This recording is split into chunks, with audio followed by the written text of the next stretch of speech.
സാനിയോ മനോമി കൂടി ചേരുന്നുണ്ട്. സാനിയോ, അല്പം മുൻപ് CPM-ന്റെ ജില്ലാ സെക്രട്ടറി വാർത്താ സമ്മേളനം നടത്തിയപ്പോഴും വലിയ വിജയ പ്രതീക്ഷ തന്നെയാണ് പങ്കുവയ്ക്കുന്നത്. പാർട്ടി ചിഹ്നം ഉണ്ടായിരുന്നില്ല, സ്വതന്ത്ര സ്ഥാനാർത്ഥിയായിരുന്നു. പക്ഷേ അവിടെ ഉള്ള പ്രചാരണം, ഈ വിവാദങ്ങളൊക്കെ തന്നെയും തുണയ്ക്കും എന്നൊരു പ്രതീക്ഷ തന്നെയാണ് സരിനും പങ്കുവയ്ക്കുന്നുണ്ടായത്. എന്താണ് സാനിയോയ്ക്ക് തോന്നുന്നത്? LDF ക്യാമ്പിന്റെ ഒരു വിലയിരുത്തൽ എന്താണ്? LDF ക്യാമ്പിന്റെ വിലയിരുത്തൽ വ്യക്തമാണ്. അവർ പറയുന്നത് ഇന്നലെ മുഴുവനും ഇരുന്ന് കണക്കുകൾ തയ്യാറാക്കുകയായിരുന്നു. ഇന്നലെ അർദ്ധരാത്രി വരെയും കണക്കുകൾ തയ്യാറാക്കുന്ന ഒരു തിരക്കിലായിരുന്നു LDF.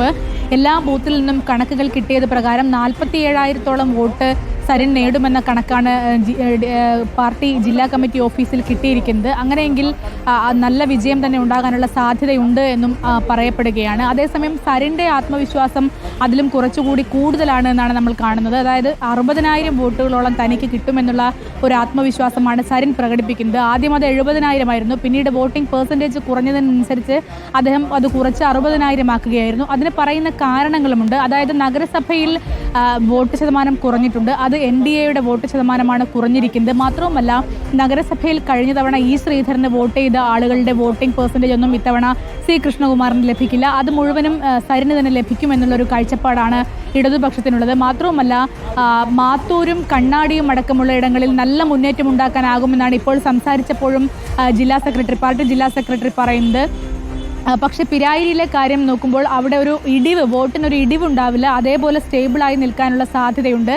അങ്ങനെ നോക്കുമ്പോൾ മാത്തൂരും കണ്ണാടിയിലും മുനിസിപ്പാലിറ്റിയിലും ഉണ്ടാക്കാനാകുന്ന ഒരു മുന്നേറ്റം വിജയത്തെ വലിയ തരത്തിൽ സ്വാധീനിക്കുമെന്നാണ് പറയുന്നത്. പക്ഷേ അപ്പോഴും ചില കോണുകളിൽ നിന്ന് വരുന്ന കണക്കെന്ന് പറയുന്നത് വിജയിക്കാനാവില്ല. അതേസമയം 2ാം സ്ഥാനത്തെങ്കിലും എത്തി വോട്ട് ഷെയർ വളരെയധികം വർദ്ധിപ്പിക്കാൻ കഴിയുമെന്നുള്ളതാണ്. ഇതുവരെയും കഴിഞ്ഞ കുറച്ച് വർഷങ്ങളായി 3ാം സ്ഥാനത്തുമാണ്. കൂടാതെ വോട്ട് ഷെയർ കുറഞ്ഞു വരുന്ന ഒരു സാഹചര്യവുമാണ് കണ്ടുകൊണ്ടിരിക്കുന്നത്. അത്തരത്തിലൊരു സാഹചര്യം ഉണ്ടാവില്ല. വോട്ട് ഷെയർ കൂടും, 3ാം സ്ഥാനത്ത് നിന്ന് കരകയറാനാകും തുടങ്ങിയ പ്രതീക്ഷകളും ചില കോണുകളിൽ നിന്ന് വരുന്നുണ്ട്. അതേസമയം ജില്ലാ സെക്രട്ടറിയും സരിനും അടക്കമുള്ള ആളുകൾ വളരെ കൃത്യതയോടെ പറയുന്നത് വിജയത്തിൽ കുറഞ്ഞതൊന്നും പ്രതീക്ഷിക്കുന്നില്ല എന്ന് തന്നെയാണ്. 23-ാം തീയതി എന്ത് നടക്കും, 23-ാം തീയതി കാത്തിരുന്ന് കാണാമെന്നൊക്കെയാണ് പറയുന്നത്. മാത്രവുമല്ല, കണ്ണാടി അടക്കമുള്ള മണ്ഡലങ്ങളിൽ പഞ്ചായത്തുകളിൽ UDFന് വ്യാജ വോട്ട് ചെയ്യാനാകാത്തതിനെ തുടർന്ന് ഷാഫി അടക്കമുള്ള നേതാക്കന്മാർക്ക് വല്ലാത്ത നെഞ്ചെടുപ്പ് കൂടുന്നുണ്ട്. ഷാഫിക്ക് ബേജാറാണ് തുടങ്ങിയ കാര്യങ്ങളും CPIM ജില്ലാ സെക്രട്ടറി ഇപ്പോൾ വാർത്താ സമ്മേളനം വിളിച്ചപ്പോൾ പറയുകയുണ്ടായി. ഏതായാലും CPM-ന്റെ കണക്ക് വിജയിക്കും. അത് ജില്ലാ കമ്മിറ്റിയുടെ കണക്ക് 47,000 വോട്ട് നേടും എന്നുള്ളതും സരിൻ്റെ കണക്ക് 60,000 വോട്ട് നേടുമെന്നുള്ളതുമാണ്. അതേസമയം തന്നെ CPM-ൽ മറ്റൊരു കണക്ക് കൂടി വരുന്നത് 2ാം സ്ഥാനത്തേക്ക് എത്തും എന്നുള്ളതാണ്. സരിയുടെ കണക്ക് കൂട്ടൽ എന്താണ്? എത്ര വോട്ട് പിടിച്ചിട്ടുണ്ടാവും സരിൻ എന്നാണ്? പ്രത്യേകിച്ച് 3ാം സ്ഥാനത്ത് നിന്ന് 2ാം സ്ഥാനത്തോ 1ാം സ്ഥാനത്തോ എത്തുമെന്നുള്ള തികഞ്ഞ ആത്മവിശ്വാസം ആ ക്യാമ്പിലുണ്ടല്ലോ. സാനിയോ ഇത് തുടർച്ചയായി റിപ്പോർട്ട് ചെയ്തത് കൊണ്ട് തന്നെ എത്ര ശതമാനം വോട്ട് ഉയർത്തിയേക്കും?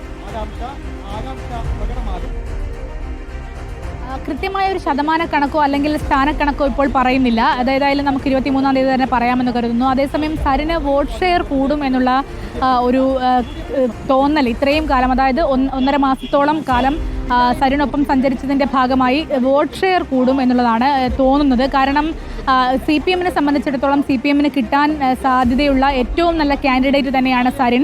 മറ്റേതെങ്കിലും സ്ഥാനാർത്ഥിയായിരുന്നെങ്കിൽ പോലും ഈ ഒരു ഓളം സൃഷ്ടിക്കാൻ CPM-ന് കഴിയുകയില്ലായിരുന്നു എന്നുള്ളത് യാഥാർത്ഥ്യമാണ്. കാരണം മറ്റു പല സ്ഥാനാർത്ഥികൾക്കൊപ്പം പലപ്പോഴായി നമ്മൾ പ്രചാരണത്തിനും മറ്റും പോകുമ്പോൾ സരിൻ്റെ പ്രചാരണ രീതി വളരെ വ്യത്യസ്തമാണ്. അതുകൊണ്ട് തന്നെ അദ്ദേഹത്തിന് വോട്ട് ഷെയർ വർദ്ധിപ്പിക്കാൻ കഴിയുമെന്നതിൽ സംശയമില്ല എന്ന് തന്നെയാണ് തോന്നുന്നത്. ശരി, കൃത്യമായ വിലയിരുത്തലാണ് സാനിയോ മനോമി നൽകിയത്. നമുക്കിനി